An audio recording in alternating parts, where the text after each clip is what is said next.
भारत के अंदर शायद ही कोई व्यक्ति होगा जिसने कभी इंडियन रेलवे का इस्तेमाल नहीं किया होगा, लेकिन क्या कोई व्यक्ति 30 दिन तक इंडियन रेलवे में रह सकता है? कुछ यही जानने की मैं कोशिश कर रहा हूँ और मैं ट्राई कर रहा हूँ 30 दिन सरवाइव करने का इंडियन रेलवे के अंदर। और ये क्या सनसेट है, क्या है ये, क्रेजी।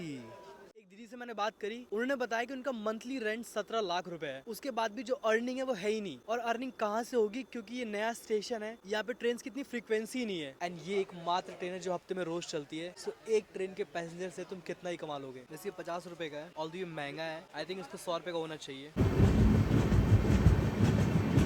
एक पल के लिए नहीं लगा कि जनरल कोच है। पर पूरी की पूरी बर्थ मेरी थी, मतलब पूरी बर्थ पे आराम से सो के आया हूँ। मतलब अगर आपको मेघालय जाना है तो यही आना पड़ेगा, आपको मिजोरम, नागालैंड कहीं भी जाना है ट्रेन से, आपको यही आना पड़ेगा। भारत के अंदर शायद ही कोई व्यक्ति होगा जिसने कभी इंडियन रेलवे का इस्तेमाल नहीं किया होगा, लेकिन क्या कोई व्यक्ति 30 दिन तक इंडियन रेलवे में रह सकता है? कुछ यही जानने की मैं कोशिश कर रहा हूँ और मैं ट्राई कर रहा हूँ 30 दिन सर्वाइव करने का इंडियन रेलवे के अंदर। कि अगले 30 दिन के अंदर मैं 30 ट्रेन लूंगा, 30 स्टेशन पे जाऊंगा, लेकिन बिना किसी स्टेशन से बाहर निकले पूरे भारत का एक गोल चक्कर लगाऊंगा। फिलहाल आज मैं हूँ भारत के एक बहुत ही नए और बहुत ही सुंदर रेलवे स्टेशन पे। ये पहला स्टेशन है जो इस राज्य के अंदर बना है और ये आता है मिजोरम राज्य के अंदर। सो एक बहुत ही इंपॉर्टेंट रेलवे स्टेशन है ये मिजोरम की दृष्टि से। ये दो मेन कॉम्प्लेक्स बिल्डिंग है इस रेलवे स्टेशन के अंदर और यहाँ पे 2 शेड भी है। ये रेलवे स्टेशन वैसे काफी ज्यादा छोटा है कंपेयर करे बाकी रेलवे स्टेशनों से, लेकिन नया है और अभी भी ये कंस्ट्रक्शन फेज में है, तो शायद आने वाले समय के अंदर ये और ज्यादा बड़ा होगा। स्टेशन के बाहर मैं नहीं जा सकता हूँ बिकॉज मेरे पास ILP नहीं है, इनर लाइन परमिट चाहिए होता है मिजोरम के अंदर एंटर करने के लिए। वैसे ये है यहाँ पे एक वेटिंग एरिया, इसके साथ साथ यहाँ पे 2-3 स्टॉल्स भी हैं। तो ये है एग्जिट गेट जहाँ दिन में बहुत बड़ी लाइन लगी हुई थी और ये सामने यहाँ पर है टिकट काउंटर। और ये क्या सनसेट है, क्या है ये, क्रेजी, सो ब्यूटीफुल।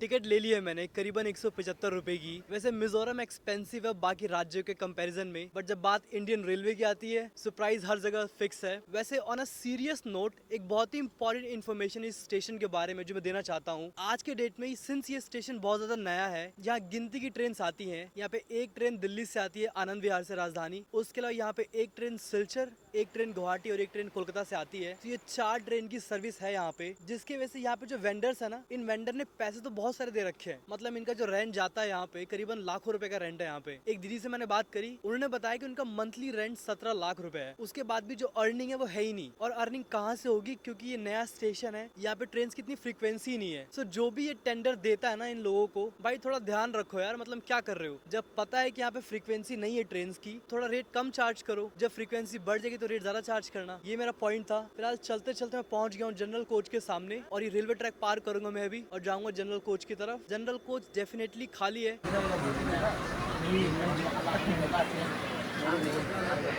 फिलहाल ट्रेन है खाली अभी तो, और मैं बैठ चुका हूँ ऊपर की तरफ। होपफुली कोई उठाए ना, एटलीस्ट बदरपुर तक। बदरपुर जंक्शन है, वहाँ से शायद लोग चढ़ सकते हैं। फिलहाल मैं यहाँ पे सोने वाला हूँ अपर बर्थ के ऊपर, जब तक कोई मेरे को उठाए ना। एंड ये ट्रेन सुबह 8:30 बजे पहुँचती है गुवाहाटी। वैसे मैं एक बात और बोलना चाहूँगा, मैंने कोशिश तो बहुत करी कि वो शॉपकीपर्स कैमरे पे आके बात खुद बोले, लेकिन उन्होंने बोला कि आप ही हमारा मैसेज शेयर कर दो। पॉइंट ये है कि ये लोग जितना रेंट पे कर रहे हैं उन स्टोर्स का जो स्टेशन पे है, उसके हिसाब से ये कमा ही नहीं पा रहे। हर महीने इनका लॉस हो रहा है और ऐसा सिर्फ इसलिए है बिकॉज आज के डेट में यहाँ सिर्फ 4 ट्रेन चलती हैं, जिसमें से सिर्फ एक ही ट्रेन है जो रोज चलती है। इसके अलावा जो बाकी ट्रेन हैं, कोई हफ्ते में 2 दिन चल रही है, कोई हफ्ते में 3 दिन चल रही है, कोई हफ्ते में 1 दिन चल रही है। एंड ये एक मात्र ट्रेन है जो हफ्ते में रोज चलती है। सो एक ट्रेन के पैसेंजर से तुम कितना ही कमा लोगे। होपफुली इस बात को कोई सुनेगा एंड मे बी एक्शन ले। मैं ये नहीं कह रहा हूँ कि रेट कम कर दो, मैं कह रहा हूँ कि फ्यूचर में जब भी कोई नया स्टेशन बनेगा, इन बातों का ध्यान रखना बहुत जरूरी है कि अगर किसी नए स्टेशन पे ट्रेन की फ्रीक्वेंसी कम है तो वहाँ पे रेंट भी कम होना चाहिए। फिलहाल मैं चला सोने होपफुली, एंड मिलते हैं सुबह। फिलहाल ये है मेरा डिनर, कैरमल पॉपकॉर्न। वैसे ये 50 रुपए का है, क्वांटिटी ठीक है 50 रुपए के हिसाब से, ऑल्दो ये महंगा है तो जरूरी भी है उस स्टोरी के हिसाब से। आई थिंक इसको 100 रुपए का होना चाहिए।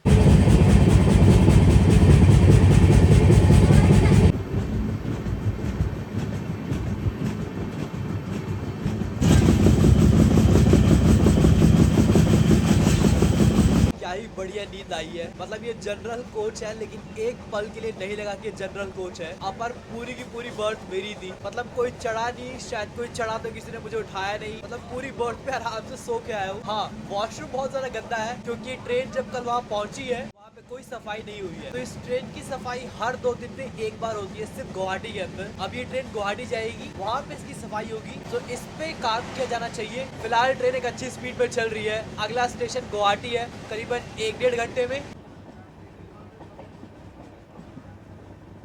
पूरी ट्रेन खाली हो चुकी है, इसका मतलब आ चुके हैं हम गुवाहाटी जंक्शन। मैं बहुत टाइम बाद यहाँ पे आ रहा हूँ। जैसे यहाँ मैं 2-3 बार आया हूँ, क्योंकि नॉर्थ ईस्ट में कहीं भी जाने के लिए यहाँ आना ही पड़ता है। मतलब अगर आपको मेघालय जाना है तो यही आना पड़ेगा, आपको अरुणाचल जाना है यही आना पड़ेगा, आपको मिजोरम नागालैंड कहीं भी जाना है ट्रेन से आपको यही आना पड़ेगा। फिलहाल ये व्लॉग खत्म करते हैं, हम चलते हैं बाहर की तरफ। सो बस थैंक यू सो मच ये व्लॉग देखने के लिए। पसंद आया तो प्लीज लाइक करो, सब्सक्राइब करो, कॉमेंट कोई भी क्वेश्चन हो तो, और मिलते हैं कल एक नए व्लॉग के अंदर। तब तक के लिए बाय बाय।